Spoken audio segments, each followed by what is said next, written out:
Good schools are vital to our community and economy, but school funding can be confusing.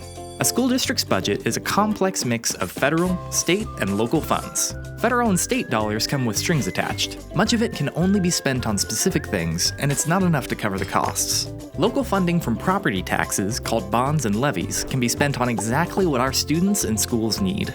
How are bonds and levies different? Generally, bonds fund buildings, construction, and renovations. Like a home mortgage, bond principal and interest are repaid over about 20 years. Supplemental levies support teachers, security, technology, programs, and more. They're approved for shorter periods, usually about 2 years, collecting specific amounts each year.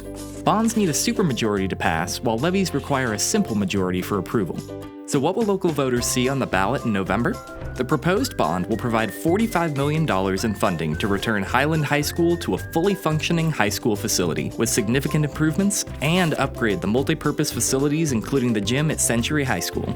These projects will expand the capacity at both high schools to meet the educational and extracurricular needs of both high school student populations. Based on current conditions, the bond is estimated to have a net zero impact for local taxpayers. How? 3 factors.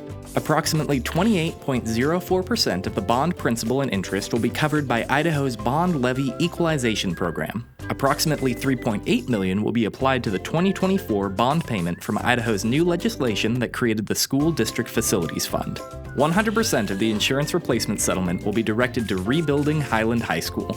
Learn more at sd25.us/elections. Levies and bonds are voted on by the local voters' community to reflect its collective opinion on how to best finance and support public schools while balancing the financial cost to local property taxpayers. It's up to us to stay informed to empower ourselves and visit the polls on November 7th with an informed vote.